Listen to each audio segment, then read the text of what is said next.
Está aqui já? Perfeito.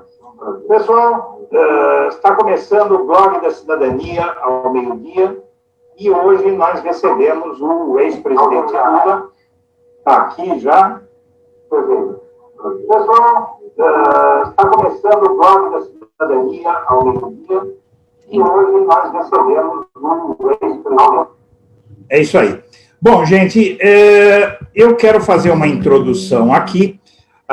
Após ser alvo da maior campanha persecutória a um político da qual se tem notícia no país, de encarceramento por 580 dias em razão de fraude processual na justiça conduzida pelo juiz Sérgio Moro, e de estar censurado há cerca de 2 anos e meio na televisão aberta, principal meio de comunicação no país, porque a gente sabe que internet, mais da metade, pelo menos metade da população do Brasil não tem acesso à internet, então o grande meio de comunicação nesse país é a televisão aberta, que, por fatores imagináveis, mantém o presidente Lula fora desse meio de comunicação há 2 anos e meio, enquanto o Bolsonaro ele está todo dia fazendo campanha na televisão, com forte cobertura na sua estratégia. O Lula, apesar de tudo isso, ele é o político que tem nas mãos a possibilidade de alterar o quadro em 2022, o quadro político no país, de várias formas. Se ele disputar a eleição, se ele não disputar a eleição, se ele apoiar alguém, tudo passa, a sucessão presidencial, o futuro desse país continua na mão de Luiz Inácio Lula da Silva, e é a ele, então, que eu gostaria de passar a palavra para as considerações dele, só lembrando, antes disso, que nós temos hoje aqui a minha colega, Meire Cavalcante, co-editora do Blog da Cidadania, que vai participar da entrevista. Boa tarde, presidente Lula. Boa tarde, Eduardo. Boa tarde, Meire. Eduardo, primeiro é um prazer imenso poder estar conversando contigo nessa tarde dessa quarta-feira, quando nós vamos ter 1h30 de debate entre nós dois e mais a Meire, e mais as pessoas que estão acompanhando o Bloco Cidadania. Eu, Eduardo, você sabe que eu tenho um profundo respeito pela tua trajetória política, pela tua trajetória na internet, te acompanhei bem e sei da perseguição que você foi vítima, sei do prejuízo que você sofreu, sabe, no serviço que você fazia antes de se tornar personalidade, sabe, perseguida pela polícia ou pelo pessoal da Lava Jato. E estou à inteira disposição. Veja, eu ando muito preocupado, Eduardo, porque o povo brasileiro está passando por uma situação indesejável. Né? Eu, sinceramente, Eduardo, te confesso que depois que eu deixei a presidência da República, eu nunca imaginei que o povo brasileiro fosse passar pelo que está passando. Ou seja, nós tínhamos conseguido fazer com que o Brasil fosse um país muito respeitado no mundo. O Brasil tinha virado protagonista internacional. As pessoas do Brasil que viajavam para o exterior sentiam-se orgulhosas quando mostravam o passaporte em qualquer aduana, em qualquer país do mundo, porque o Brasil tinha virado uma pátria amada de verdade por todo mundo que conhecia o Brasil. E o Brasil tinha criado muita coisa na América do Sul, muita coisa na África, tinha feito uma parceria forte com a China, com a Rússia, com os Estados Unidos, com a Europa, ou seja, nós conversávamos com todo mundo porque esse é o papel de um Estado democrático. O povo estava vivendo melhor, a inflação estava bem, a economia estava crescendo, o povo estava ganhando mais, ou seja, o povo tinha achado que tinha, sabe, construído o país, sabe, da esperança, o país do sonho, aquele famoso sonho do país grande e potente. Lamentavelmente, eu estou conversando com você hoje quando o Brasil regressa ao mapa da fome, segundo a ONU. Nós tínhamos tirado o Brasil do mapa da fome, a ONU nos comunicou em 2014, e agora o Brasil volta ao mapa da fome, sabe, porque tem muita gente desempregada, porque tem menos política social do que deveria ter, porque tem muita gente passando privações. É só andar em São Paulo que a gente vê como é que está a rua de São Paulo. E eu não vejo o governo com nenhuma preocupação com o povo pobre, eu não vejo o governo preocupado em resolver o problema do emprego, em resolver o problema do salário, em resolver o problema do salário mínimo. Ou seja, é um governo que praticamente, sabe, não pensa no povo, ele pensa na turma dele, ele pensa no fake news dele, e o Brasil está à deriva. Sabe? Um país do tamanho do Brasil precisa ter alguém que pense no Brasil, alguém que cuide do Brasil. O povo não tem que ser governado, o povo tem que ser cuidado. Afinal de contas, esse povo mais humilde, esse povo mais simples, ele precisa de governos que tenham preocupações com ele. Preocupação social, se está chegando comida na casa dele, se está chegando o salário no bolso dele por conta do emprego dele. Isso desapareceu no Brasil. Então, eu estou conversando com você no momento em que eu tenho muita preocupação e sinceramente, sabe, quando eu vejo que nem preço dos alimentos essenciais são controlados e que está faltando alimentos essenciais na prateleira do supermercado, e se falta na prateleira, falta na mesa do trabalhador, eu fico me perguntando o que fizeram com o nosso país. E é por isso, Eduardo, que eu, embora vá completar 75 anos, dia 27 de outubro, eu estou na luta, porque eu não posso ficar culpando o Bolsonaro, eu não posso ficar culpando os eleitores do Bolsonaro, eu não posso ficar cobrando de você, cobrando da Meire. Ou seja, é o seguinte, eu acho que depende de cada um de nós. E enquanto eu estiver vivo, enquanto eu tiver energia, enquanto eu tiver força, eu vou brigar para que a gente restabeleça a democracia no Brasil e para que a gente restabeleça uma política verdadeira. Esse país não pode viver da mentira. Esse país tem que viver, sabe, com nossos filhos, nossos netos, aprendendo que vale a pena ser honesto, vale a pena ser verdadeiro, porque é com verdade que a gente constrói o país que a gente deseja. Então, dito isso, eu estou à tua inteira disposição, sabe, para você perguntar, a Meire perguntar e os teus seguidores perguntarem o que quiserem. Temos resposta para tudo. Presidente, é o seguinte, eu acho que a gente seria de bom, seria interessante que a gente começasse essa conversa de hoje, talvez até fazendo uma pequena manifestação em relação a um problema que está se tornando dramático do nosso país, que é a situação da mulher. Sobretudo, a gente sabe que na pandemia, hoje, no nosso país, as mulheres têm sido vítimas de violência doméstica, a situação de desigualdade das mulheres, dos negros, daqueles eternamente oprimidos. Então, eu queria que a primeira pergunta fosse da minha colega Meire. Em seguida, eu vou passar a pergunta de uma espectadora, de uma pessoa que é membro do canal, uma jornalista que está expatriada, sediada lá em Montevidéu, e que faz uma pergunta muito interessante para o senhor, e depois aí eu vou fazer a minha primeira pergunta. Então, a bola está com você, Meire.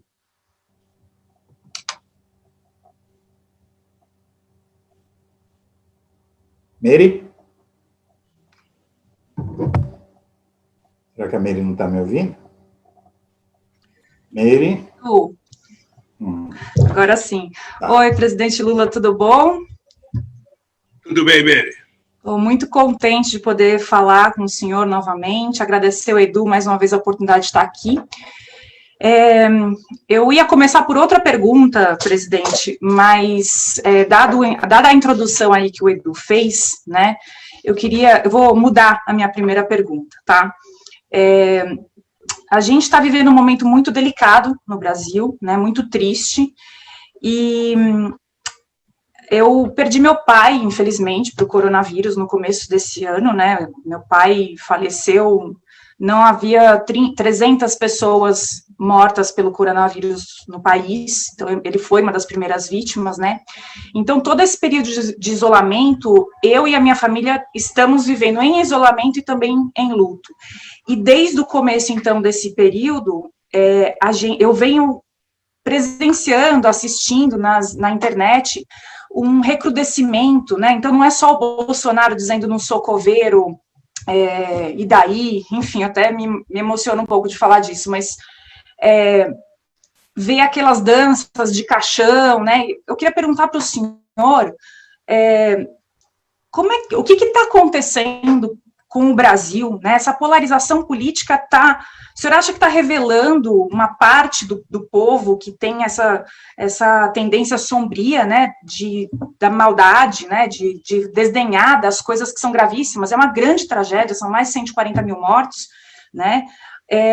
Ou a gente sempre foi isso, ou a gente está vivendo uma contaminação, né, do ódio, enfim. Gostaria de iniciar a nossa conversa por aí, né, porque nós estamos vivendo não só essa tragédia que é coletiva, né, a morte de um é a morte de todos nós, mas também não são só os líderes, né, boa parte da população está indiferente, né, então, queria começar nosso papo por aí, por uma reflexão sobre o que está acontecendo com a nossa sociedade. Mary, primeiro, eu queria te dizer que é com muita tristeza que aconteceu e está acontecendo no Brasil o que não precisaria nem ter acontecido, nem continuar acontecendo da forma que está acontecendo se o Brasil tivesse um governo que tivesse bom senso, que tivesse condições de cumprir aquilo que o bom senso indica que as pessoas têm que cumprir. Ou seja, o Brasil poderia ter evitado que o coronavírus já tivesse levado mais de 140 mil pessoas e que já tivesse quase 5 milhões de contaminados se a gente tivesse tomado alguns cuidados essenciais, que nós já sabíamos que tínhamos que tomar e não tomamos.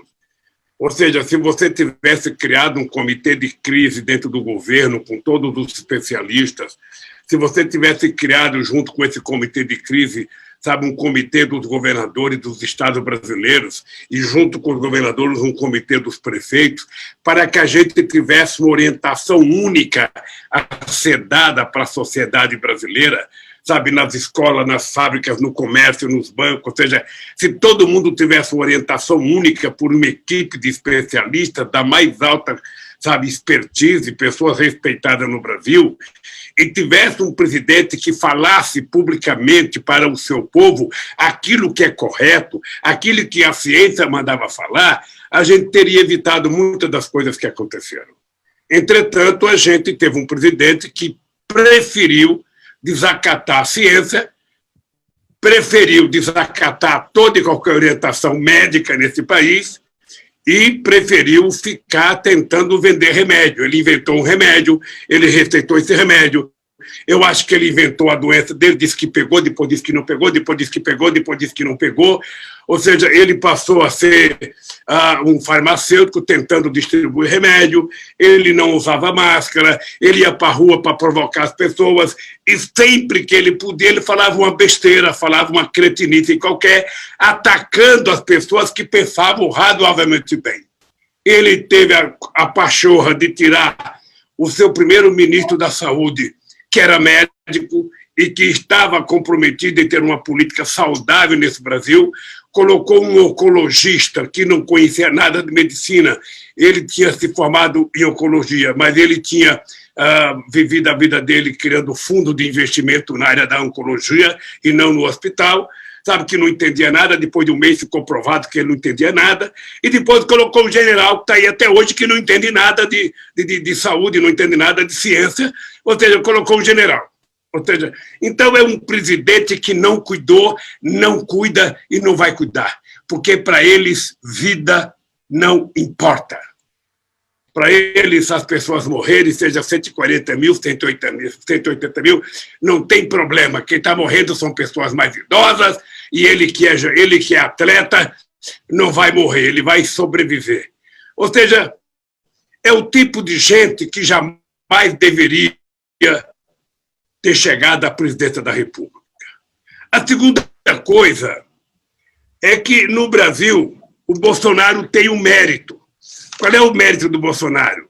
Ele fez ressurgir aquelas pessoas que tinham medo de ser o que eram, fascistas não se apresentavam nos debates, nazistas não se apresentavam nos debates, milicianos não se apresentavam no debate, ou seja, esses fanáticos grosseiros que agridem, que falam palavrão, que batem nas pessoas no restaurante, que ofende quem é contra, sabe, que bate negro, que bate em pobre que está dormindo na calçada, essa gente que não gosta de nordestino, ele fez essas pessoas ressurgirem, sabe, do mundo obscuro e deu cidadania para essa gente. Sabe, essas pessoas que tinham vergonha de dizer que eram malufistas, que tinham vergonha de dizer que eram janistas, que tinham vergonha de dizer, sabe, que defendia a ditadura militar, essa gente que tinha vergonha de defender o Estado, tratar o aborto como uma questão de saúde pública, sabe, e não como crime, essas pessoas que tinham vergonha de defender a descriminalização da maconha, sabe, achava que todo mundo, sabe, tinha que ser preso, essa gente que dizia que bandido bom é bandido morto, ou seja, essa gente criou cidadania com Bolsonaro. Tá? Essa gente criou cidadania. Então, ele tirou essa gente do ralo da política e colocou essa gente nas páginas, sabe, da notícia política, porque antigamente eles apareciam nas notícias policiais. Eu acho que esse é o novo que está acontecendo no Brasil. Tá? É o novo. O Bolsonaro trouxe para a política as pessoas que antes apareciam nas páginas policiais, sobretudo os milicianos espalhados por esse país afora. É um presidente que nunca aparece fazendo propaganda de um livro, sempre aparece fazendo propaganda de um revólver, de um rifle, de uma carabina, de uma metralhadora. Se ele pudesse, o carro que ele transitava em Brasília era um canhão, era um tanque. Sabe? Não era um carro comum como todo mundo usa. Sabe? É um presidente que não fala em educação, destrói a educação. E tem gente que acha bonito, é um presidente que diz que mulher, sabe, tem que ser maltratada mesmo, é um presidente que diz que negro tem que ser maltratado mesmo, é um presidente que diz que tem que queimar a Amazônia mesmo, que tem que desmatar, sabe? É esse cara que surgiu na política. Isso é resultado, viu, Meire? Isso é resultado do comportamento de uma grande parte dos meios de comunicação nesse país, que resolveu estabelecer no Brasil a doutrina da não política. Ou seja, todo mundo era corrupto, todo mundo era ladrão, todo mundo era irresponsável, todo mundo não tinha capacidade, ninguém tinha competência técnica, era só o mercado que ia resolver o problema, o resto era tudo bandido. Deu nisso. Deu nisso que deu no Bolsonaro, como a Alemanha deu no Hitler, como a Itália deu no Mussolini. Então, ao invés da gente ficar reclamando, a gente agora vai ter que brigar para voltar à normalidade democrática, voltar num país em que as pessoas se respeitem, em que as pessoas se cumprimentem, em que as pessoas consigam conviver com as diferenças, porque a democracia nada mais é do que a convivência democrática na diversidade. Ninguém tem que ser corintiano para eu poder discutir futebol. Ninguém tem que ser flamenguista para que eu possa discutir futebol. Cada um torce para o que quer, cada um faz a opção que quiser, cada um vive como quer, desde que respeite o direito dos outros, ou seja, é isso que é a democracia. E ele jogou isso no lixo. Jogou, ele tem uma família muito complicada, um filho muito complicado, tem um tal de Queiroz na vida dele que ele não sabe como explicar e o Queiroz está aí. Sabe? Então, Homer, essa é a novidade da política. O Bolsonaro deu cidadania a quem tinha vergonha de ser fascista e nazista nesse país. Então, nós temos agora que cada vez mais, não sei se você viu o debate do Trump ontem à noite, você veja as bobagens que o Trump fala, é a mesma que ele fala aqui. Igualzinho. É a mesma que ele fala. Parece uma reprodução. Eu não sei como é que pode ter um ser humano que acredita nas asneiras que eles falam, mas eles acreditam. O fanatismo é isso. O fanatismo político, o fanatismo religioso é a mesma coisa. Então, Meire, é isso que tem de novo no Brasil, e o que precisa voltar a ter de novo é a gente acreditar que cabe a cada um de nós, a Meire, a Eduarda, ao Lula, a milhões de pessoas que estão nos vendo, sabe? Que nós temos que sair à rua para brigar, para reconquistar o nosso país democrático e fazer, Meire, com que as pessoas voltem a acreditar. Eu tenho certeza que no Brasil tem muitos seres humanos que sonhavam ter um mundo melhor do que os pais deles tiveram. E sonhavam dar para os filhos um mundo muito melhor. Hoje essa gente está com dúvida. Ele não sabe qual será o futuro deles, nem qual é o futuro do filho. Ele não sabe se ele vai perder o emprego, se ele vai encontrar outro emprego. Ele não sabe, quando terminar a pandemia, como é que ele vai viver, como é que vai ser a qualidade da escola do filho dele. Essa gente está desesperada, sabe? Então, nós precisamos sempre ficar com o compromisso de passar esperança para essa gente. Eu não quero saber se o cara votou no Bolsonaro e não vou gostar dele, não. Eu tenho que estar preocupado com 210 milhões de brasileiros, votaram ou não no Bolsonaro. Nós temos que pensar em recuperar o nosso país para que seja um país, sabe, um país com muito amor, um país com muita paz e que acredite piamente na democracia. E queria terminar dizendo o seguinte, Mery, não existe saída fora da política. Não existe saída fora da política e quem prega isso está mentindo. Sabe? Quem está resolvendo o problema da pandemia não é o Deus mercado, é o Estado que está cuidando. Porque se não fosse o SUS, eu não sei o que teria acontecido nesse país, Mery e Eduardo. Então, tudo que eu falei, Mery, respondendo a tua pergunta, é quase que um desabafo de um ser humano que vive há 50 anos sonhando com democracia, sabe? Eu sonhei que era possível fazer esse país melhor, eu sonhei que era possível fazer o pobre ser menos pobre, eu sonhei que era possível pagar mais salário, e tudo isso nós conseguimos fazer. Lamentavelmente, eles estão destruindo. Estão destruindo. E eu acho, Mery, que cabe a você, cabe a mim, cabe ao Eduardo, sabe, levantar a cabeça e falar, peraí, esse país, sabe, é nosso, então nós temos que tomar conta dele. Presidente, eu vou fazer agora a apresentação de um vídeo da jornalista Patrícia Garcia Lopes. Ela está expatriada, ela está lá no Uruguai, acompanhando, inclusive, todo o processo político lá, eles estão bastante envolvidos nisso. Ela tem uma pergunta muito interessante para o senhor. Eu vou aqui só compartilhar a minha tela. Está aqui. Então, vamos lá. Eu me chamo Célia Mari. Eu fiz eu coloquei errado aqui, desculpa, presidente. Era outro vídeo, era este vídeo aqui. Compartilha, Edu. Eu vou ter que compartilhar. Peraí, só um minuto, presidente. Ao vivo é isso, né? Quem sabe faz ao vivo, mas não sabe muito. Né? Vamos lá.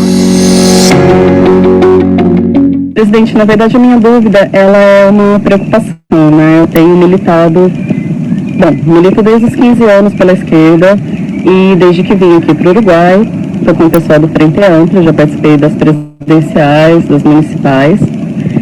E eu tenho observado, tanto aqui quanto no Brasil e em muitos outros lugares, nós estamos tendo uma evasão muito grande de jovens para a direita. E, não sei, eu imagino que talvez isso seja fruto deles terem nascido já com alguns direitos mais estruturados, novos direitos conquistados, e talvez não entendam que esses direitos também precisam ser mantidos.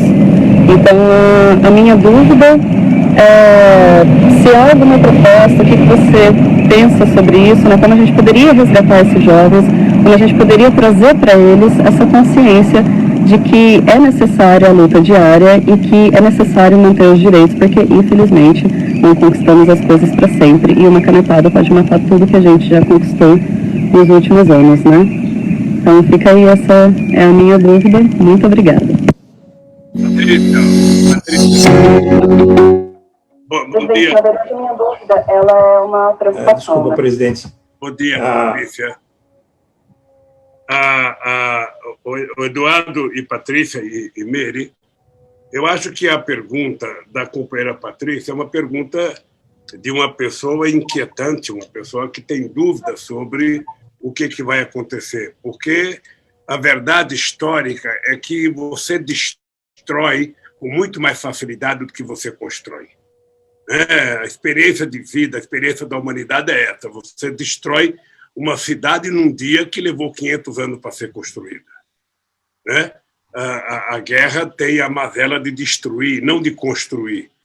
Eu acho que as conquistas que o povo uruguai teve, as conquistas que o povo brasileiro teve, muitas delas poderão ir sendo tiradas, sabe, do calendário legislativo dos países. Aqui no Brasil, por exemplo, estão tentando acabar com muitas coisas que nós conquistamos, ou seja, os direitos dos trabalhadores, a estrutura sindical brasileira, que é coisa que vem da década de 40, eles estão desmontando quase tudo. Os direitos dos trabalhadores que nós conquistamos no meu governo, eles estão tentando desmontar quase tudo isso, e talvez no Uruguai aconteça a mesma coisa.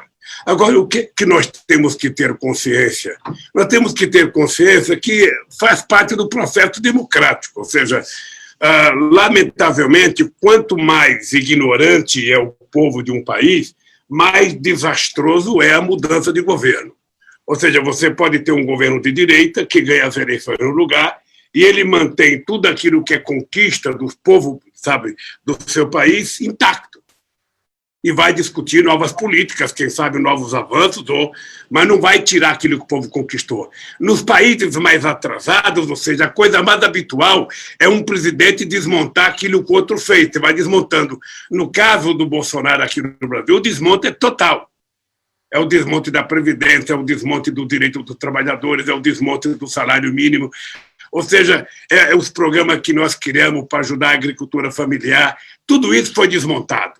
Os programas sociais acabaram. E eu acho que no Uruguai pode ser mais difícil um pouco, porque nem o eleito é de extrema-direita, como é aqui no Brasil, né? Me parece que o presidente eleito é filho de um ex-presidente que era de direita, mas aquilo que nós chamamos no Brasil de direita civilizada. O que é importante, Patrícia, é que a gente não perca a esperança. Sabe, que a gente esteja sempre disposto a estar organizado, a mobilizar a sociedade, a discutir com a juventude, discutir com os aposentados, discutir com as mulheres, com os negros, discutir com o mundo, para que a gente não perca a noção de que as conquistas sociais, elas são conquistas, sabe, que deveriam ser irrevogáveis, porque se o povo não atingir conquistas sociais, a gente não constrói a paz. Então, eu acompanho muito a política do Uruguai, eu tenho uma imensa relação com a Frente Ampla Uruguai, então uma imensa relação tanto com o companheiro Tabarés, com o companheiro Mujica. Eu torço muito por eles e participei ativamente do governo dos dois. E eu posso te dizer, Patrícia, que aqui no Brasil nós vamos aprendendo as nossas lições. Sabe, o Bolsonaro é uma coisa que não estava no calendário eleitoral de nenhum cientista político brasileiro. Eu não conheço um cientista político brasileiro que, em setembro de 2018, imaginasse que o Bolsonaro fosse presidente da República. Tá? O que as pesquisas mostravam era que, mesmo eu estando detido na Polícia Federal, sabe, por uma canalice do Ministério Público, da Lava Jato e do Moro, eu ainda assim estava em primeiro lugar na opinião pública. Eu tinha crescido 16 pontos no período que fui detido na Polícia Federal. E eu acho que nós temos que continuar trabalhando, Patrícia. Nada de ficar desanimada, nada de ficar de cabeça baixa. Sabe? Eu espero que tudo isso que está acontecendo vá servindo de lição para nós. Sabe? As pessoas, muitas vezes, elas voltam pela quantidade e a qualidade das informações que elas recebem. Nós passamos aqui no Brasil 10 anos de massacre aos setores progressistas, aos democratas.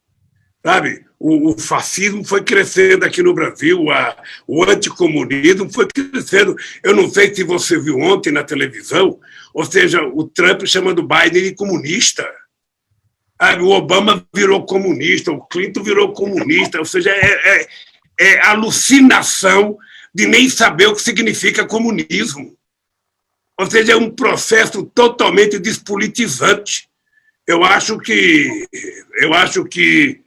sabe, o Marcos deve estar se remoendo no caixão de ver, sabe, a bobagem que eles falam, tanto o Bolsonaro aqui, o ministro das Relações Exteriores, como o Trump sobre o comunismo. Ou seja, a visão que eles têm de comunismo é uma coisa tão primária, uma coisa de tamanha ignorância, que eu, sinceramente, acho que o povo vai acordar. Eu digo sempre que, no meu tempo que eu fui eleito presidente, o povo, a esperança tinha vencido o medo. E agora, na eleição do Bolsonaro, a ignorância venceu a inteligência. Sabe? Nós temos que ter consciência disso. A ignorância venceu a inteligência. Um homem como o Fernando Henrique Cardoso dizer, sabe, que não sabia em quem votar, tendo o Haddad e o Bolsonaro para escolher, realmente é pobre, é triste, e às vezes ensina que, por mais que a universidade ensine, ela não melhora a cabeça das pessoas quando as pessoas não querem ser melhoradas. Então é isso, Patrícia, é isso. Nada de desanimar. Tem momentos que a direita cresce, tem momentos que a esquerda cresce. O que é importante é que, seja qualquer momento, é que os direitos do povo trabalhador, o direito das mulheres, o direito dos indígenas, o direito da questão ambiental cresça e não diminua, como está acontecendo no Brasil. Presidente, antes da minha primeira pergunta, eu só quero mandar alguns recados, que é homenagens que estão fazendo para o senhor. O Kleber Brasil diz: estamos todos com o presidente Lula na luta pelo Brasil de verdade e não por este Brasil apequenado da mentira da destruição. Força, Lula. A Marlene Costa diz: Lula, para o Brasil ser feliz de novo, help Lula. E aqui nós temos mais uma manifestação do Sebastião Guimarães. Um abraço apenas, meu querido presidente Lula. Bom, presidente, eu vou formular uma questão que tem mobilizado o público do Blog da Cidadania, até porque mobiliza as minhas preocupações. Eu me refiro, presidente, a uma questão que é hoje a grande questão política que eu acho que norteia o que vai ocorrer no nosso país em 2022. Vamos começar pelo começo. A questão que mais vem interessando o público do Blog da Cidadania como a saída do pesadelo, presidente. Como é que nós vamos sair desse pesadelo? Ou seja, como um governo popular pode começar a recuperar tudo que foi destruído, porque algo que me martiriza, sabe, que me faz, assim, me deixa bastante preocupado, a quantidade de tempo que a gente vai demorar para recuperar tudo que está sendo destruído culturalmente e, acima de tudo, a imagem do Brasil. Que eu acho que esse talvez seja o maior problema. É um fator que está inibindo o investimento. Isso tem sido objeto de todas as análises. Os principais analistas políticos do Brasil fazem essa consideração. O presidente Jair Bolsonaro, infelizmente, não tem como falar de outra forma. Ele mentiu na ONU, mentiu descaradamente, me desculpe, mas eu tenho que falar o que é verdade. Ele mentiu descaradamente, dizendo que o Brasil estava recebendo muitos investimentos. A última vez que o Brasil recebeu muito investimento, e que era o país que mais atraía investimento no mundo, pessoal, eu estou aqui com o pai da matéria, foi durante o governo Lula, até antes de 2013, quando a coisa começou a desmoronar. O Brasil era o país que mais atraía investimento estrangeiro no mundo. Dali para frente foi diminuindo, e com o Temer diminuiu e com o Bolsonaro estagnou. Só vem aqueles investimentos que não tem como escapar deles. Mas a minha questão é a seguinte: o senhor já disse algumas vezes que é hora de passar a bola para frente e tal, mas a gente vendo as pesquisas, e quem acompanha a política, como eu faço, que eu sou um sujeito, presidente, que eu vivo a política desde os 13 anos. Lá em 1973 eu descobri a política nos jornais e nunca mais parei de me informar sobre política, e eu digo para o senhor que, pelo que eu sei de política, eu acredito que pode chegar a situação em que Lula seja o único capaz de virar esse jogo, de tirar o Brasil desse abismo, vencendo essa pessoa que não vai hesitar em usar o dinheiro público da forma que for necessária, com o respaldo dos militares, para vencer a eleição de 2022. O senhor se disporia a disputar a eleição de 2022 se for um reclamo da sociedade e se o senhor recuperar os seus direitos políticos, que esse é um segundo assunto que eu queria fazer uma pergunta bem específica, então eu lhe passo aí a bola para a gente saber disso, né, presidente? Ô, Eduardo, se eu for responder direto para você, o meu medo é que amanhã algum jornalista diga o seguinte: Lula diz a Eduardo Guimarães que é candidato a presidente da República. Eu vou tentar explicar o que você perguntou para ver se eu consigo... A possibilidade, né, presidente? Possibilidade. Primeiro, como sair do pesadelo? Eduardo, a minha vida inteira, eu consegui vencer todos os pesadelos que pareciam pesadelos na minha vida. Você veja, um cidadão que nasce na terra em que eu nasci e não morre até completar 5 anos de idade, na época em que eu nasci, em 1945, já é um milagre da natureza, porque eu fui comer pão pela primeira vez com 7 anos de idade. Eu não esqueço nunca, Eduardo, que eu tomava café de manhã, era uma cuia de farinha com café preto, que era a comida que a gente tomava de manhã. Olha, se um cidadão que nasce numa região pobre, é criado dentro da pobreza, sobrevive, significa que não é impossível vencer, sabe, tudo que está colocado como um pesadelo na nossa vida. Depois eu vim para São Paulo. Uma mãe com 8 filhos. 8 filhos, ou seja, todo mundo grudado no rabo da saia da minha mãe, e ela conseguiu criar os 8 filhos, sabe? E você sabe que eu sou o primeiro da minha família, Eduardo, a ter um diploma primário. Eu fui o primeiro a ter um diploma do Senai, eu fui o primeiro a ter um carro, eu fui o primeiro a ter uma televisão, eu fui o primeiro a ter uma casa. Então, eu acho que, eu digo sempre para a juventude, eu sou o exemplo do que é possível vencer as barreiras se a gente tiver vontade de vencer as barreiras. A gente não pode se entregar nunca às dificuldades. Sabe que quando eu fui criar o PT, Eduardo, em 1979, que a gente começou a pensar, as pessoas diziam que não era possível criar um partido nos moldes do PT, um partido criado por trabalhadores e dirigido por trabalhadores. Sabe, quando eu fui disputar as primeiras eleições, eu que jamais tinha pensado em ser vereador, fui disputar as eleições para governador contra o Montoro, contra o Reinaldo de Barros, contra o Jânio Quadros, eu fiquei em 4º lugar. Eu pensei que eu tinha que desistir porque eu era ruim de voto. Quem disse que nunca um operário tinha tido 1.200.000 votos foi o Fidel Castro, em 1985. Eu assisti aquele debate, viu? Ele que falou: ô Lula, não tem na história da humanidade um operário que teve 1.250.000 votos. Então, para de achar que você foi derrotado. Você está começando uma vida política. E, a partir daí, tudo que parecia impossível foi acontecendo na minha vida.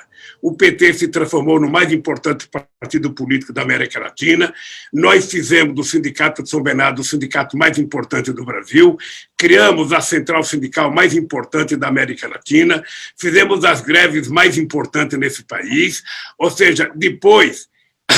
Eu fui candidato em 89, imagina, Eduardo, eu fui candidato contra Ulisses Guimarães, contra Aureliano Chaves, que tinha sido vice-presidente do Figueiredo, contra o doutor Leonel de Moura Brizola, contra o doutor Paulo Maluf, contra o doutor Mário Cova, contra o doutor Afif Domingos, ou seja, e contra o Collor.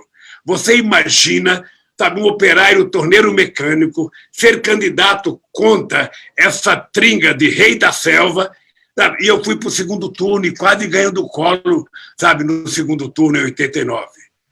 Era impossível pensar isso, era inimaginável. Não tinha um cientista político que achava que a gente poderia fazer. Aí eu fui o segundo colocado em 89, eu fui o segundo colocado em 94, o segundo colocado em 98, o primeiro em 2002, o primeiro em 2006, o primeiro em 2010, o primeiro em 2014 com a Dilma.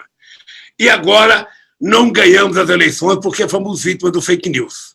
Eu estou te dizendo tudo isso, Eduardo, para dizer o seguinte: não existe pesadelo que não possa ser superado por 2 minutos de sonhos bons. O pesadelo não pode predominar a nossa história quando a gente levanta para contar o que a gente sonhou. E eu, sinceramente, acho que nós precisamos ter paciência. Sabe? A esquerda e a sociedade democrática perdeu para um fascista. A direita, que tem Deus, que tem no mercado um Deus, ganhou as eleições. Eles querem vender Petrobras, Banco do Brasil, BNDES, BASA, BNB, Caixa Econômica Federal, querem vender tudo, Eletrobras, sabe? Eles querem vender porque eles não sabem administrar, eles não sabem cuidar do bem público. Por isso que eles querem destruir. Como eles não utilizam a palavra crescimento, desenvolvimento, geração de emprego, distribuição de renda, eles nunca usam essas palavras, nunca usam investimento na educação, não usam investimento em tecnologia. Ou seja, como eles não pensam no futuro, eles querem vender o que tem para comerem. Sabe? Não, um cara que pensa no Brasil, ele quer construir o Brasil. Então, ele não quer vender o patrimônio que já foi construído, ele quer construir novos patrimônios que sejam transformados em infraestrutura, em universidade, em laboratórios, para que a gente possa se transformar num país competitivo internacionalmente. Então, eu, sinceramente, aquilo que você acha que é pesadelo, eu não acho que é pesadelo, não. É o momento da história. Sabe, que o mundo inteiro já passou e que nós estamos passando, depois de tantos anos, porque o primeiro momento democrático nosso, efetivamente, foi quando houve alternância de poder, que foi a minha chegada ao governo. Né? Porque foi a primeira vez em 500 anos que um operário podia chegar ao governo. Se você lembrar da primeira eleição que houve depois da proclamação da República, você vai perceber que só podia votar quem tinha dinheiro, quem tinha propriedade de terra, negro não votava, mulher não votava. Então, eu chegar presidente da República foi a grande mudança que chegou no Brasil. E fazer política de inclusão social, então, nem pensar.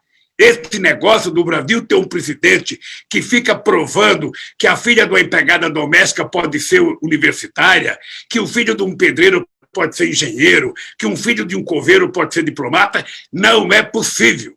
O Brasil não foi criado para isso, o Brasil foi criado para uma casta. Governar. É por isso, Meire, que o Brasil é o último país do planeta Terra, aqui na América do Sul, a acabar com a escravidão. É o último a aprovar o voto da mulher e foi o último a aprovar a independência. Aqui no Brasil, até 1889, era proibido ler um livro vindo de Portugal. A coroa não permitia. Por isso é que a gente é um país mais atrasado que outros países. Eu, de vez em quando, ignorância como projeto de poder, né? O Peru teve a primeira universidade dele em 1550, Meire. A primeira do Brasil foi em 1920, porque aqui era proibido. Quem queria aprender, a elite mandava para Paris, mandava para Lisboa, mandava para Nova York, ou seja, não, mandava para Londres. E o pobre era o seguinte, era trabalhar. Saiu do ventre da mãe, vamos colocar uma corrente e vamos colocar ele para trabalhar.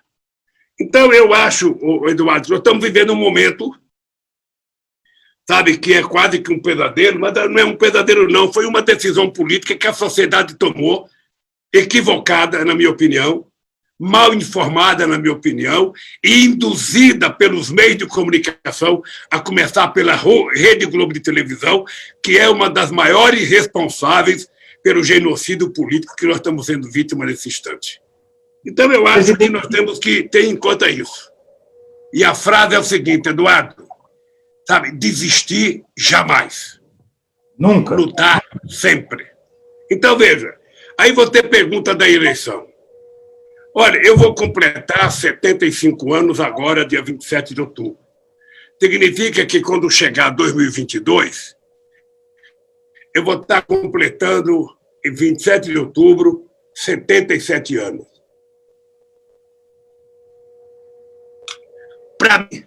Para mim, estou acreditando, um homem que vai viver 100 anos, já nasceu, e estou esperançoso que eu, sabe, que eu vou viver muito tempo, eu iria dizer, não, eu estarei preparado para ser candidato a presidente da República. E, obviamente, que eu sou homem de partido, você me conhece bem, acho que o PT tem quadros extraordinários, acho que outros partidos políticos têm possíveis candidaturas, o PCdoB, sabe, tem o Flávio Dino, que é uma figura pública muito respeitada, o PDT tem o Ciro Gomes, o PSOL, não sei se um candidato. O dado concreto é que nós temos que esperar chegar 2022. Eu não te diria se você ou não candidato, o que eu diria é que eu quero chegar em 2022 com muita força na política para influir no que vai acontecer nesse país. Porque o Brasil não pode eleger alguém que não tenha compromisso com a democracia, não pode eleger alguém que não tenha compromisso com o povo trabalhador, não pode eleger alguém que não respeita o papel da mulher da sociedade, não pode eleger alguém que não respeita a questão ambiental, não pode eleger alguém que não respeite a negritude do nosso povo, não pode eleger alguém que não respeita os princípios elementares da democracia. Sabe, não pode eleger alguém que não seja civilizado. E o Bolsonaro não é civilizado. Então, eu vou estar pronto para a briga. Ora, se chegar no momento eu tiver com saúde, sabe? Hoje eu digo para todo mundo que eu tenho 75 anos de idade, tenho energia de 30 e tenho tesão política de 20. Se eu continuar assim até lá, sabe? Quem sabe e for necessário, eu farei qualquer coisa para não deixar o Bolsonaro. Eu acho que o público agora ouviu o que queria, né, Edu? Meire, é o seguinte, eu preciso ler só umas mensagens mais para o presidente, que a turma está mandando assim desesperadamente. Kleber Brasil, estamos todos com o presidente Lula na luta por um Brasil de verdade. Nós temos a Marlene Costa, Lula para o Brasil ser feliz de novo. Nós temos aqui a Alicia, o que o presidente pode falar para a classe rica do Brasil, que se tornou antipetista bolsonarista, mesmo tendo ganhado muito dinheiro nos governos do PT. Por nossa democracia, suspeição do Moro já. E é isso. Mas eu queria passar um novo vídeo, e depois a Meire vai fazer mais uma pergunta, e na sequência eu vou fazer mais uma questão de muito interesse do público aqui. Mas então vamos abrir espaço para as mulheres. Eu quero começar, presidente, com aqui só peço a indulgência do público aí, porque eu realmente sou um mau operador aqui de internet, mas aqui nós vamos conseguir. Nós estamos com o segundo, só um minutinho, presidente, por favor. Está aqui.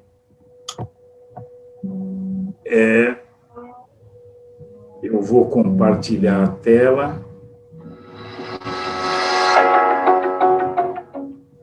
Só um minuto, presidente.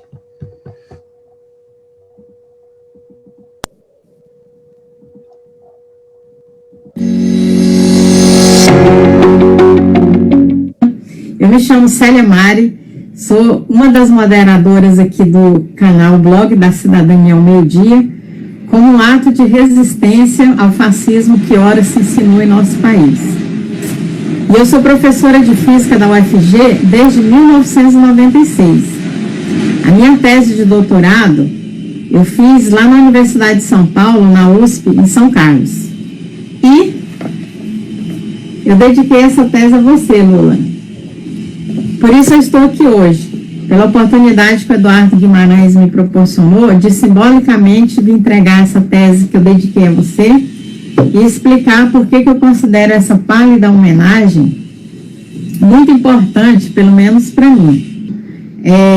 Uma gratidão, né, por você, pelo seu trabalho na presidência, justifica. A minha tese, entretanto, Lula, quando eu dediquei ela para você, você ainda não era presidente do Brasil e só veio a ser alguns anos depois. Mas eu sabia, sempre soube, não me pergunte como, intuição feminina, que se você fosse presidente da República, você faria por nós tudo aquilo que você fez, sabe? E eu estou aqui hoje, então, para dizer para você que eu não estava errada, que a minha intuição não estava errada, Você virou presidente e foi exatamente como eu imaginei, como eu sonhei, como eu tinha intuição que seria. Principalmente na minha área, que é da educação. Sabe, você melhorou demais. Eu vi a minha universidade se transformar num canteiro de obras. Quantas novas instituições, aumentou em muito o número de vagas. Eu só quero dizer, Lula, que as pessoas que têm inveja de você, que querem destruir o seu trabalho, é porque elas também reconhecem isso. Porque senão elas não estariam querendo te ofuscar. E eu só quero dizer que eu tenho fé na sua volta na presidência da República e te garantir que até o seu retorno nós estaremos lá firme e forte, resistindo. Essa companheira tem sido de grande ajuda para a gente. E eu queria passar a bola para a Meire, então, para fazer a pergunta para o senhor, presidente. Mas depois eu vou dar uma respostinha para a Celi sobre o que ela falou. Acho que é melhor vamos deixar o presidente, então, responder, né? Depois eu faço a pergunta. Meire, é o seguinte aqui, eu queria primeiro dizer para a Celi que eu quero dar um beijo muito forte no coração dela, porque o Brasil está tão raro da gente ver pessoas bondosas, pessoas meigas, pessoas solidárias, que quando a gente encontra uma pessoa como a Celi, e você também, Eduardo, sabe que tem relações profissionais com ela, ou mesmo por conta do teu trabalho, eu queria dizer que eu quero receber essa tese. Ela já mostrou aqui agora eu quero receber essa tese dela. Ela pode mandar para o Instituto de Cidadania, manda para você, Eduardo, que depois você me entrega a tese. A segunda coisa, só para a Celi compreender, que só foi possível fazer muita coisa no Brasil porque não foi o Lula que fez. Foi o povo brasileiro que ajudou a fazer o que nós fizemos. Eu só vi, não vou dar um exemplo. Eu fiz 74 conferências nacionais para discutir as políticas públicas que nós colocamos em prática no Brasil. Eu me reuni em todos os segmentos da brasileira que faziam congressos municipais, depois conferências nacionais, estaduais e depois nacional. Tudo, você pode imaginar, de segurança pública LGBT, de jornalismo, a questão das mulheres a questão do portador de deficiência, do portador de deficiência à juventude, ao pessoal do campo, ou seja, é tudo. Eu fiz conferência e foi nessas conferências que nós conseguimos extrair da sabedoria popular as políticas públicas que permitem a gente fazer 439 escolas técnicas no Brasil, que permitiu a gente fazer 19 novas universidades e 76 campos avançados, sabe, que permitiu que a gente saísse de 3,5 milhões de alunos nas universidades para 8 milhões de alunos na universidade, que a gente conseguisse sair de uma minoria branca para uma maioria de negros e pardos na universidade brasileira, que a gente conseguiu fazer com que a agricultura familiar se transformasse no maior centro de produção na mesa do trabalhador, alimentos saudáveis, que a gente conseguiu colocar 52 milhões de terras à disposição para fazer assentamento nesse país. Tudo isso só foi possível, Celi, porque o povo contribuiu. Se o povo não tivesse tomado as decisões, certamente a elite brasileira teria truncado alguma das coisas que nós fizemos. E se elas hoje não gostam de mim, sabe, não é por causa das coisas que eu fiz para eles, que eles ganharam muito dinheiro também. É porque eles querem ganhar e não querem repartir. Sabe? Mesmo que seja pouco, eles não querem repartir. Você veja que no tempo da escravidão, quando se estava discutindo o fim da escravidão, as pessoas que já tinham ganhado dinheiro às custas do escravo, estourando a mão de obra durante 30, 40 anos, queriam que o Estado ainda pagasse para eles por cada escravo. Ou seja, então, esse é o Brasil. Esse é o Brasil que tem uma elite perversa, sabe, e que eu não estou incomodado com ela. Eu estou incomodado com a fome do povo trabalhador desse país, eu estou incomodado com a fome do povo pobre desse país, e é isso que eu quero, outra vez, acabar, porque esse povo tem o direito de tomar café, almoçar e jantar todo dia. As criancinhas pobres têm direito de comer uma bolachinha de tarde, têm direito de ir para a cama com um copo de leite, sabe? É o mínimo necessário, isso está na Bíblia, está na Declaração Universal dos Direitos Humanos, e isso está na nossa Constituição. Sabe? Nós não estaremos cometendo nenhum delito ao fazer isso. Nós estaremos fazendo aquilo que a lógica do humanismo nos obriga a fazer, sermos solidários com nossos irmãos. É isso. Celi, obrigado, querida. Espero receber a tese. Bacana. Presidente, quando o senhor cita essa série de avanços que a gente teve aqui no país, né, e que impactou a vida de milhões de brasileiros, e a gente vê como está o cenário político, né, e esses anos de massacre que o senhor também mencionou ao longo de 10 anos nas mídias, né, vem à tona uma discussão sobre como criar estratégias para politizar a população. Eu sei que tem uma forte contribuição aí da desinformação, né, ou de uma informação tendenciosa, enfim. A gente sabe o papel da mídia, né, nesse contexto, mas do ponto de vista do partido, né, da militância, da esquerda, a gente tinha uma efervescência, né, nos anos 80, como que a gente poderia recuperar essa militância, né, esse engajamento político e também o PT voltando ao governo, né, se existem planos, né, como seriam as estratégias, quais estratégias a gente podia pensar aí para frente para politizar a população? Esse é o melhor remédio contra a fake news e contra golpe de Estado, né? Mery, esse é um dos problemas que eu tenho discutido com alguns companheiros do PT, do PCdoB, do PSOL. Ou seja, veja, não é o governo que tem que politizar a sociedade. O governo é eleito para governar. E o governo é eleito para governar para todos, e ele, ideologicamente, ele tem que ter o compromisso com as pessoas que mais precisam do Estado. Eu sempre dou como exemplo uma mãe. Não tem nada mais justo do que uma mãe. Pode ter uma ou outra que fuja do padrão, mas se tem uma coisa justa é coração de mãe. Se uma mãe tiver 10 filhos e ela tiver 10 bifes, vai ter um bife só para cada um, ninguém vai comer 2. E se tiver dentro daquele 10 filhos o mais frágil, o mais fraco, ela vai encontrar um jeito de dar um reforcinho para aquele mais fraco. É assim que deve funcionar o Estado. O Estado, embora ele seja de todos e governa para todos, nós temos que saber quem é que precisa do Estado. Quem precisa do banco público é o povo mais pobre, é o povo trabalhador, é a classe média baixa. O rico pode tomar dinheiro emprestado em dólares em qualquer lugar do mundo.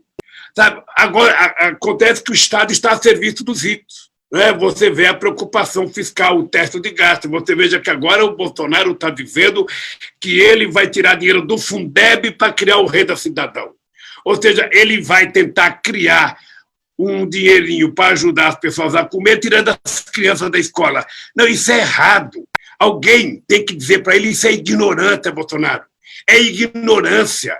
Não faça isso, que isso é uma atitude ignorante. É uma atitude de tentar perpetuar o nosso país no atraso. Tem outras formas de fazer com que o povo coma. Tem que ter crescimento da economia. Para ter crescimento da economia, tem que ter investimento.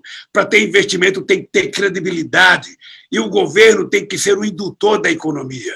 Se o governo acredita na sua política, ele tem que ser o primeiro a fazer os projetos de investimento. O Bolsonaro não tem um projeto, o Bolsonaro está trabalhando hoje nas obras que nós deixamos desse país. Ele está fazendo hoje porque ele não tem projeto. Se você investir em obras que podem ser rentáveis, essas obras não vão aumentar a dívida pública. Ela vai ter depois como ressarcir isso com o recebimento se for uma hidrelétrica, paga. Acontece que esse governo não pensa. Esse governo não pensa, e por não pensar, ele vai destruindo esse país da forma que está destruído. Então, eu acho que o governo fazendo essas coisas, a sociedade na universidade, sabe, nos partidos políticos, nos sindicatos, vão se politizando, sabe? Vão aprendendo que é possível governar esse país de um jeito. O que a gente não se deu conta, Homero, nesse período, é o processo destrutivo que teve os meios de comunicação. os meios de comunicação tratavam os blogueiros do Brasil, há 8 anos atrás, como os blogueiros sujos. Porque limpos era a televisão deles. Era o jornal dele que eram os limpos. O do Eduardo Guimarães era o sujo. E de tantos outros companheiros. Ou seja, então, essa gente prestou um desserviço à democracia brasileira. Sabe? E é isso que eu acho que nós vamos ter que pensar muito quando a gente voltar para o governo, Eduardo, porque a gente tem que fazer uma regulação dos meios de comunicação. Não tem choro nem vela. Tem que ter uma regulação dos meios de comunicação para que um cidadão que tem, sabe, uma televisão não utilize a televisão apenas para o interesse econômico dele, mas tem que ser utilizada de interesse da informação para a sociedade e para a comunidade. Acabar com essa história, sabe, de manipulação que a sociedade brasileira está submetida há tanto tempo. E eu por exemplo, eu vejo, Meire, eu vejo o Guedes falar de economia. Você sabe que eu não sou economista. Eu aprendi um pouco de economia porque eu precisava sobreviver. Eu era dirigente sindical, eu fazia greve e eu tinha que aprender a negociar com os empresários, com a Volkswagen, com a Mercedes, com a Scania, com a Brastemp, sabe? Com muitas empresas grandes eu tinha que aprender a negociar. Sabe? Então, eu fui tendo que aprender alguma coisa. Tinha o Diese, que ajudava os sindicatos. Agora, o que a gente percebe é que o Guedes não entende nada de economia. Ele é um banqueiro. Ele só entende da questão fiscal. Ele não entende, ele não sabe o que é um pobre. Ele acha que nunca estender a mão para um pobre. Ele nunca pegou na mão de um trabalhador. Esse cara fala de economia em nome de quem? Sabe? Esse cara é um banqueiro que prestou serviço a vida inteira aos banqueiros e que trabalha para tentar fazer com que o Brasil atenda aos interesses dos banqueiros. É isso que as pessoas têm que enxergar. Tem que criar, sabe, uma aposentadoria pública. Ou seja, nós temos que colocar no mercado as aposentadorias dos trabalhadores, nós temos que acabar com o trabalho de carteira assinada, porque nós temos que criar uma sociedade de microempreendedores. Aí passaram na cabeça que o motorista de Uber é microempreendedor, que um cara que trabalha com a moto entregando pizza é microempreendedor. Nada, são deserdados, que só vão descobrir isso quando quebrar o carro, ou quando, sabe, roubarem a motocicleta, que ele vai perceber que ele não tem nenhum amparo, nenhuma segurança, ou quando ele se machucar, ou quando a mulher tiver um filho. Ou seja, essa gente está apta para mentir o tempo inteiro para o povo. E quando a gente se revolta, aí dizem que a gente é comunista. Sabe? Dizem que a gente é contra o Brasil. Então, tudo isso, Meire, a sociedade... Eu, de vez em quando, fico triste, porque, às vezes, a gente está conversando com um jovem e você sabe que a política, historicamente, ela é muito desacreditada, né? E eu tenho dito para a juventude o seguinte: olha, ao invés de você desacreditar na política, quando você não acreditar mais em ninguém, não tem nenhum político que você acredite, entre você na política. Porque o político bom que você quer pode estar dentro de você, não dentro de mim. Então, ao invés de ficar fora cobrando, xingando, no bar tomando cerveja, tomando uísque, tomando vodka, tomando não sei o quê, falando mal dos políticos, entre na política, seja candidato. Aí, quem sabe, você vai ser um governador que nem o do Rio de Janeiro. Era tão bom há um ano atrás, era tão honesto há um ano atrás, você viu o que deu. Então, é o seguinte, não tem como consertar a política se as pessoas que se acham honestas, as pessoas que se acham acima do bem e do mal, não entrar na política. Então, é isso que os nossos partidos, que os nossos sindicatos, que a nossa sociedade, que os nossos estudantes têm que falar. Falar todo dia. Você não pode ficar só criticando, entre na política. Entre na política, vá ser deputado, vá ser vereador, vá ser prefeito. Sabe, se você for melhor do que os outros, ótimo, que Deus abençoe. Mas eu espero que você não caia na primeira ponte, porque é isso que acontece com a negação da política. Então, Meire, eu acho que, sabe, nós precisamos saber que tipo de matéria que as crianças estão aprendendo nas escolas. sabe? Porque você tem que ensinar, sabe, com a maior pluralidade possível. As crianças não têm que ter veto, elas têm que aprender de tudo, porque ao tempo ela vai aprendendo a discernir o que é bom e o que é ruim. Não é o professor que diz o que é bom só. Não é o governo que tem que dizer o que a criança vai aprender. Aliás, esses dias eu vi na internet uma cena muito feia, um casal de pessoas idosas queimando o livro do Paulo Coelho. Eu achei uma coisa horrorosa, dizendo que ele é comunista, sabe? Rasgava o livro e queimava, sabe? Nós já vimos isso no passado. Sim. Nós já vimos isso no passado. Uma pessoa que queima um livro porque não concorda com o livro, porque não concorda com o autor, não é um ser humano humano. É um ser humano desumano. Não tem alma, não tem cabeça, não pensa direito, não tem amor, tem ódio.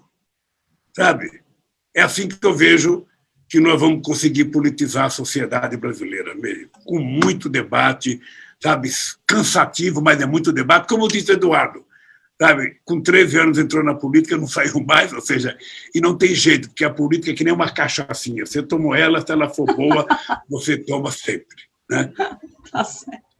Presidente, bom, tem uma... Eu vou aprofundar agora a principal questão que a gente tem aqui. Eu quero falar de Sérgio Moro. Guardadas as gigantescas proporções, eu e o senhor fomos vítimas dele. Sérgio Moro, o senhor, no final de 2018, depois que o Sérgio Moro o tirou da campanha eleitoral, emitindo a sua ordem de prisão, nem bem terminou a eleição, ele vai para o governo Bolsonaro, poucos dias, né, de uma forma... Eu achei, inclusive, aquilo um deboche, podia ter esperado a virada do ano, né, para disfarçar um pouquinho mais, e a sua defesa entrou no Supremo Tribunal Federal com um habeas corpus, que foi negado em junho do ano passado, poucos dias após o Intercept começar a divulgar a Vaza Jato, que deixou claro que o senhor nunca teve chance no julgamento presidido pelo senhor Sérgio Moro e nos julgamentos subsequentes, principalmente do caso do Triplex, entre outros, porque não havia juiz no caso. Havia só acusação e defesa, só que a acusação tendo o juiz a seu lado com o poder de condenar.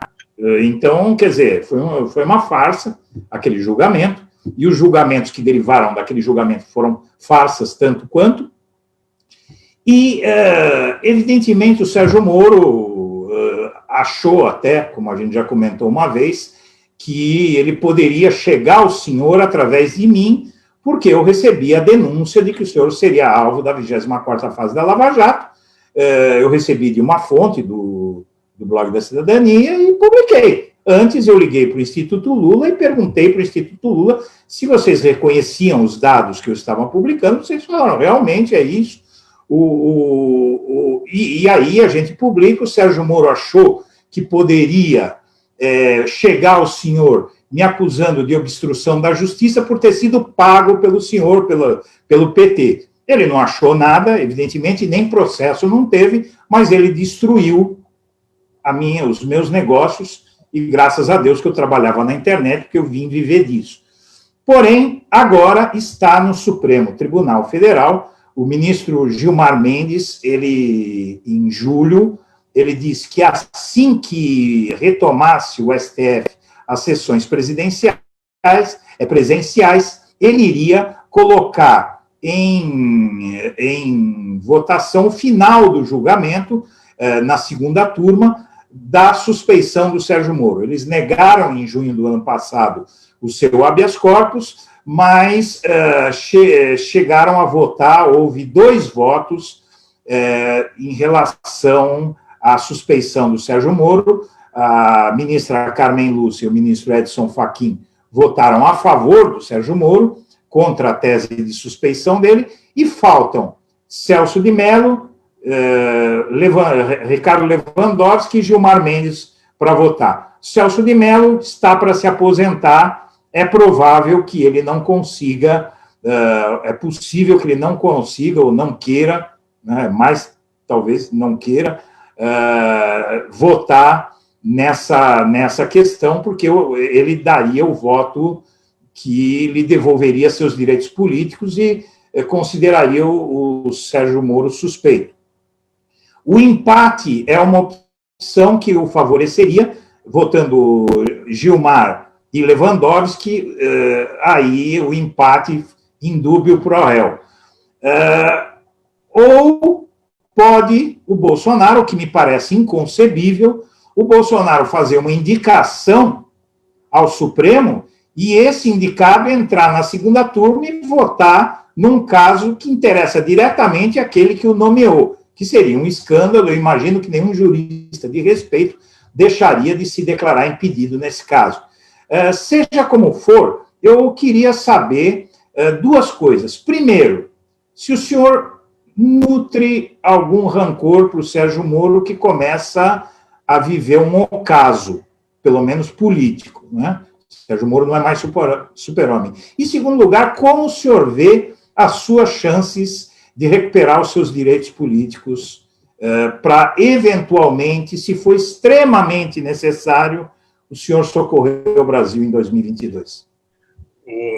Eduardo, você sabe que eu não tenho rancor. Aliás, deixa eu te dizer uma coisa, Eduardo. Eu não sou um homem de guardar rancor. Eu, às vezes, digo que a minha raiva ela não dura 5 minutos.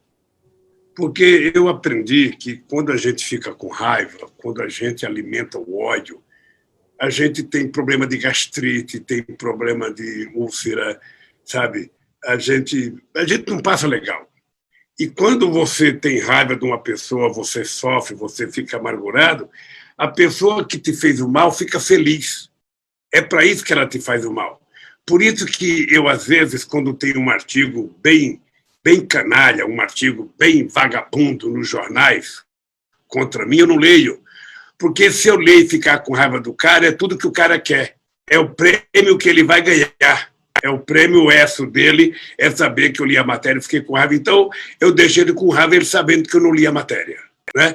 Então, eu não tenho rancor. Eu tenho pena do Moro e tenho pena, sabe, da Lava 4, da Lava Jato, da Força Tarefa, sabe, e tenho pena de um juiz que se comprometeu como Moro. Ele não precisava disso. Era possível no Brasil você fazer o combate à corrupção, como em vários outros países do mundo. Era possível você prender os corruptos sem destruir a economia desse país. Você poderia prender o dono da Odebrecht sem destruir a Odebrecht. Você poderia prender o dono da OAS sem destruir a OAS. Você poderia prender o dono de uma empresa sem destruir a indústria naval, sem destruir a indústria de óleo e gás, sem tentar desmontar a Petrobras, porque, na verdade, a descrença que jogaram em cima da Petrobras era para depois tentar, em nome da honestidade, vender a Petrobras. Tá? Ou seja, então, eu não tenho rancor. Eu tenho pena de pessoas que, como ele, que fizeram um concurso, passaram e se venderam, sabe? Se venderam, não financeiramente, se venderam moralmente às mentiras. Porque o grande objetivo de toda a Operação Lava Jato, desde que veio o impeachment da Dilma, Eduardo, eu tinha na cabeça uma dúvida. Eles não estão tirando a Dilma para me deixar voltar a ser candidato em 2018. Eu acho que isso não vai acontecer e não é possível, porque não tinha explicação.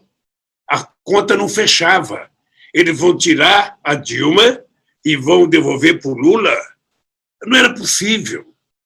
Ou seja, então eu sempre tive em mente, tem até um artigo de uma jornalista que eu gosto muito e respeito, uma amiga minha, a Tereza Cruvinel, que ela escreveu, acho que foi o primeiro artigo escrito dizendo eles querem chegar no Lula, que eu tinha certeza disso. Eu tinha certeza porque muita gente que ia prestar depoimento, Eduardo, Muita gente que ia prestar depoimento saía do depoimento e mandava me informar, olha, a única coisa que eles perguntaram é se eu conhecia o Lula, se eu era amiga do Lula, se eu conhecia, se eu... Sabe, todo mundo que chegava lá, pergunta padrão para ele, conhece o Lula? Já fez alguma negociação com o Lula? Já sentou com o Lula? Sabe, era todo mundo. Então, eles andavam atrás de mim, eles foram na minha casa, foram na casa dos meus filhos. O que eu fico muito chateado, muito nervoso, é que os canalhas que decidiram na minha casa, os canalhas que foram invadir a minha casa às 6 horas da manhã, a casa dos meus filhos, deveriam ter, depois de invadir a casa, ter chamado a imprensa e dito o que eles tinham encontrado na minha casa. Eles poderiam ter dito.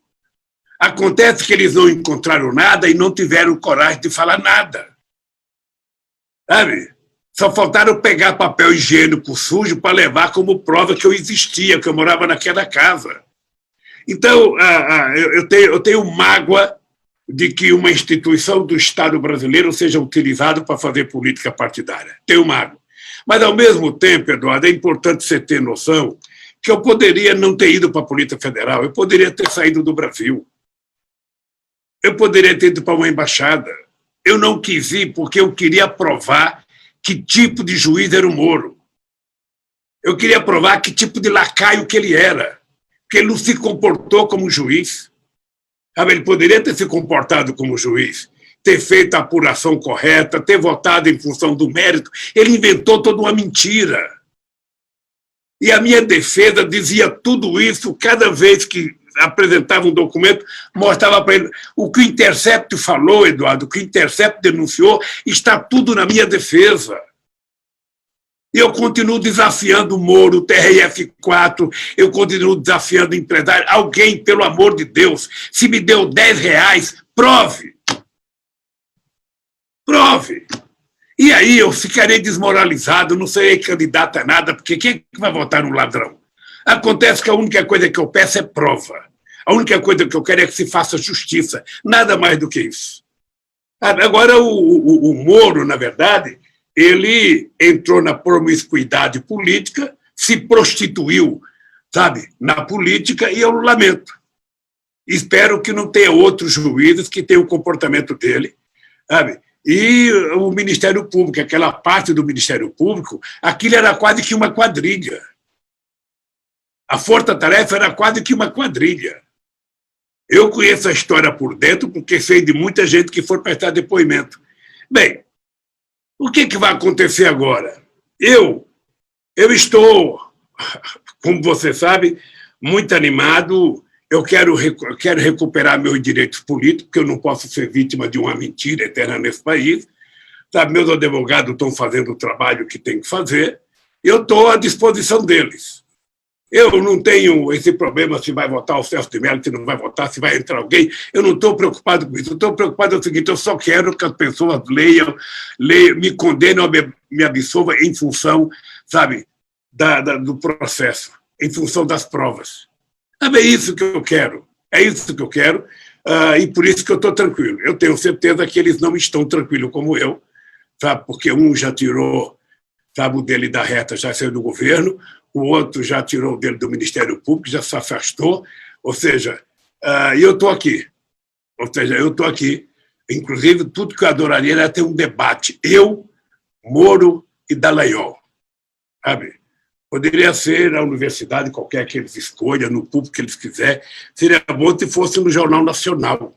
Naquele momento da solidariedade do Jornal Nacional, fazer um debatezinho para a gente poder provar quem é mentiroso, quem é canalha, quem é honesto, quem é mais brasileiro. É só isso. No mais, meu querido, no mais é o seguinte, olha, vamos viver a vida, que a vida é boa, sabe? E vale a pena ser vivida. 1 minuto para o ódio e 365 minutos para o amor, para a paz, sabe? Para a bondade. Eu acho que a coisa mais extraordinária é você ser bom. Ser bom custa barato, ser bom é saudável e ser solidário, além de ser saudável, é estimulante. É isso que eu penso, querido. É isso, eu não estou com a minha cabeça nervosa por conta disso, não. Eu acho que eles estão mais nervosos do que eu. Eles criaram a situação, eles resolvem a situação. Presidente, nós estamos encaminhando para o final. Eu só quero apresentar os vídeos, mais 3 vídeos curtíssimos. Por último, há uma pergunta muito curta, extremamente curta, da Meire Cavalcante, após esses 3 vídeos, e eu só queria concluir a minha participação, antes da gente dar adeus aqui, lamentavelmente, né? Vai ter muita gente chorando. Eu só preciso falar 2 coisinhas aqui sobre as pessoas que estão assistindo. A Francilene Muniz diz que hoje é aniversário dela e foi o presente dela ouvir o senhor dizer que, se não tiver jeito e for convocado, o senhor aceitaria disputar 2018. 2022, 2018 não disputa mais. Como a ONU disse, né? O Antônio Scairato, presidente, mais de 140 mil mortos, democracia ameaçada, aparelhamento do Estado, o mais precisa acontecer para que tenhamos uma união, frente única ecumênica contra esse governo. E o Adalto Vieira, quero deixar nossa admiração pela pessoa que você é, por tudo que fez pelo nosso país. E agora, os 2 videozinhos aqui, eu tenho para apresentar o vídeo 3, só um minuto, presidente. Só um minuto, presidente, desculpa. Vamos lá, compartilhar.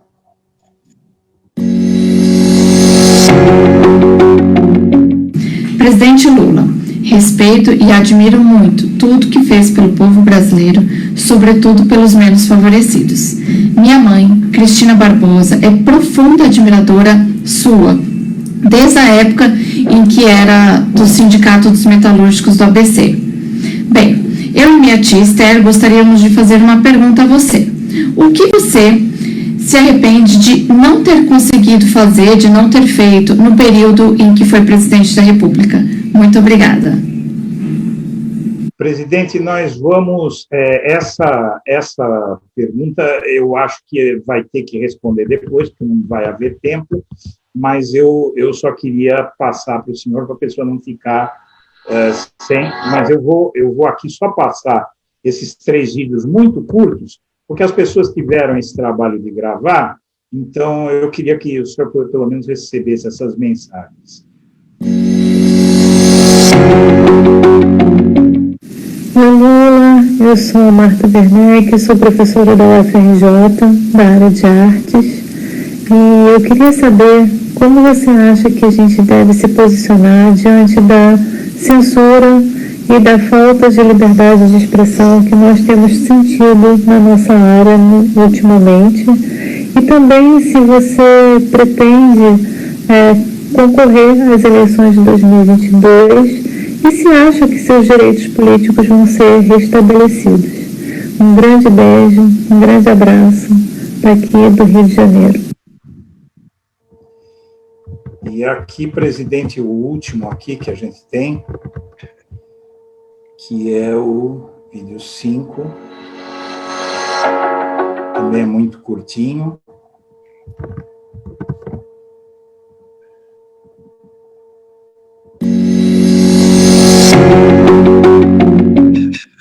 Boa noite, querido presidente Lula.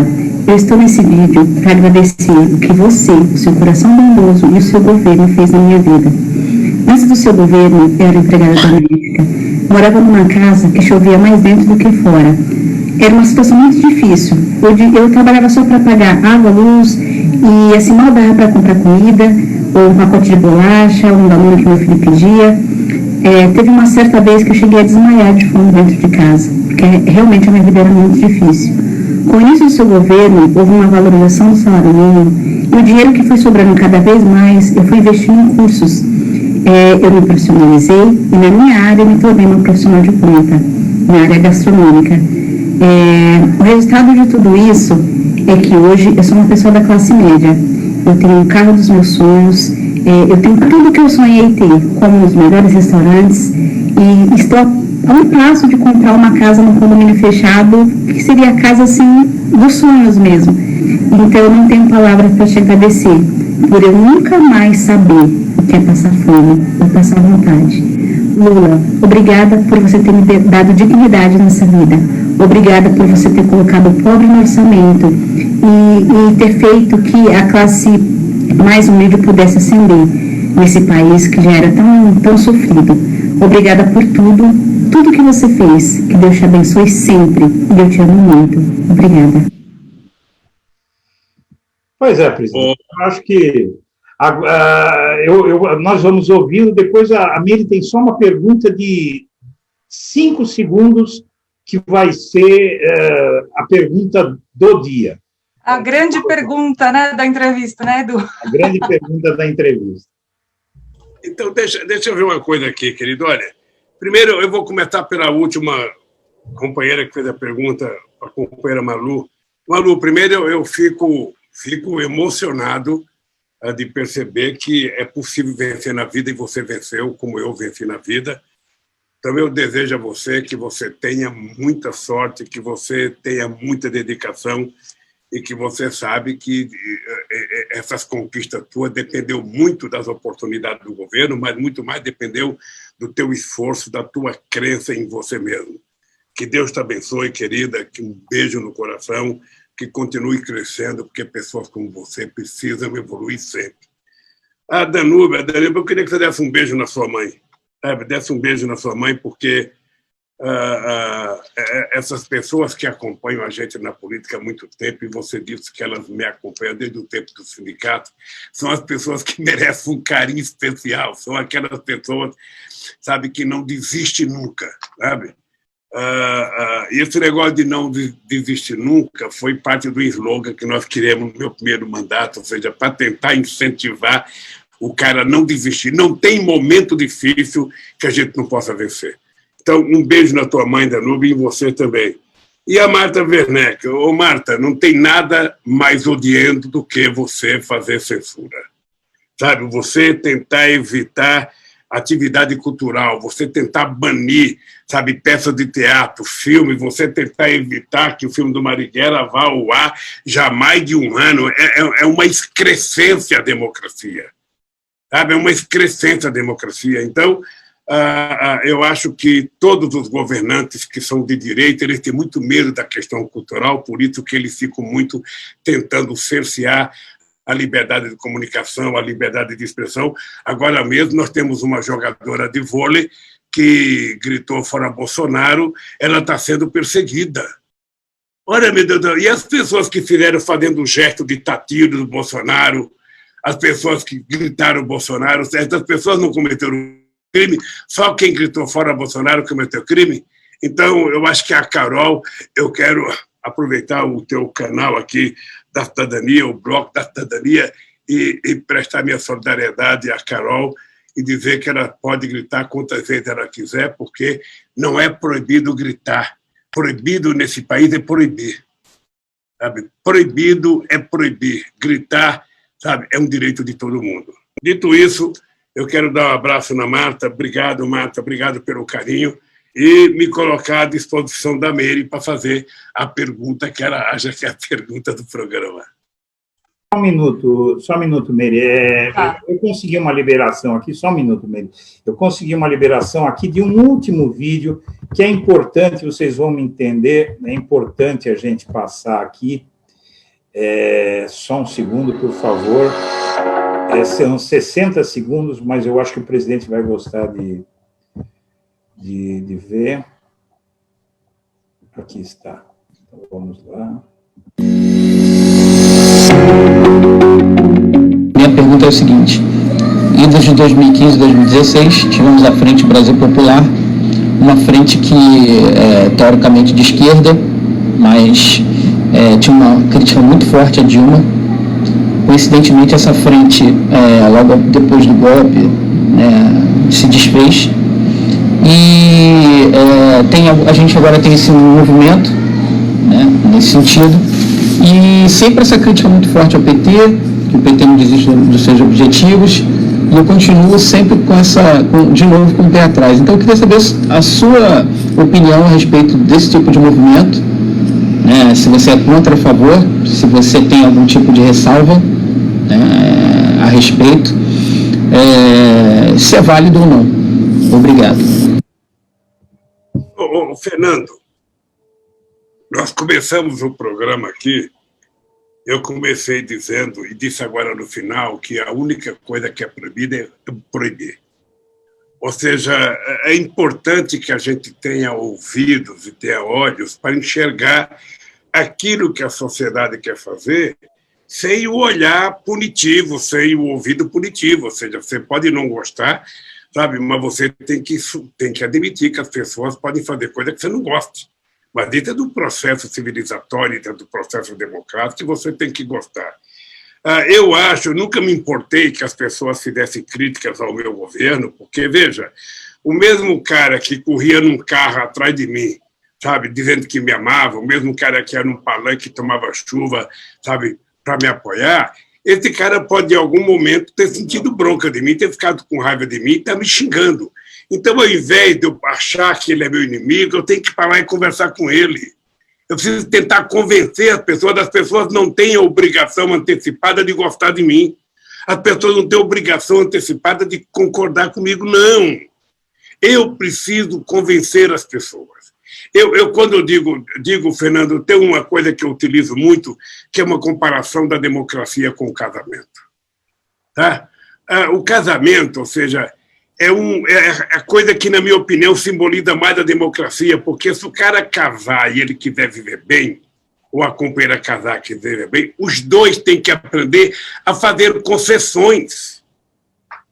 Sabe? Todo mundo tem que ceder um pouquinho ali, um pouquinho acolá. Você conquista uma coisa com o parceiro cedendo, o parceiro conquista com você cedendo, mas se não houver essa política, sabe, de troca de concessões, sabe, você não vive o casamento, não dá certo. Sabe, você chega na mesa para almoçar, tem 5 filhos na mesa, um quer uma coisa, outro quer outra coisa, ou seja, se você não estabelecer uma conversa de consenso, ou seja, você não consegue almoçar. Então, eu acho que a democracia é mais ou menos isso. Na política também. Os movimentos se manifestam, eu concordo, eu já fui em muitos movimentos, já fui na periferia para as pessoas fazerem críticas ao PT, e eu acho que as críticas elas são construtivas. Sabe? Eu tenho que convencer as pessoas que o que eu fiz era bom. É assim que é a política, então eu sinceramente, Fernando, eu sou a favor, sabe, de todas as manifestações, sabe? Aquelas que me criticam, aquelas que me apoiam, aquelas que são neutras, sabe? Porque é assim que o povo é. E quando você é criticado, ao invés de você ficar irado, você tem que ter humildade e tentar convencer as pessoas das coisas ou ser convencido. Se for convencido, você muda de posição. É assim que eu penso a democracia, é assim que eu penso o movimento social, é assim que eu penso a questão racial no Brasil. Eu acho que falta no Brasil compreensão da boa convivência, sabe, com antagônicos. Falta boa convivência, ou seja, nós temos que aprender a gostar das pessoas como elas são e não querer que elas sejam aquilo que a gente gostaria que elas fossem. É isso, Fernando. E agora a Meire. Então, vamos lá, né, Edu, perguntar. Essa pergunta, presidente, não é minha, não, é uma pergunta generalizada, tá? São duas, na verdade. A primeira, quando que vai ser o casório? E a segunda é se vai ter live do casório.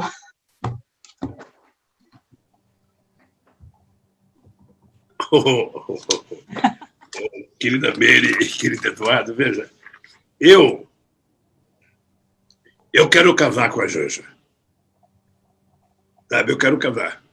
Quero casar, acho que, sabe, se puder casar, ela ainda de véu e grinalda, sabe?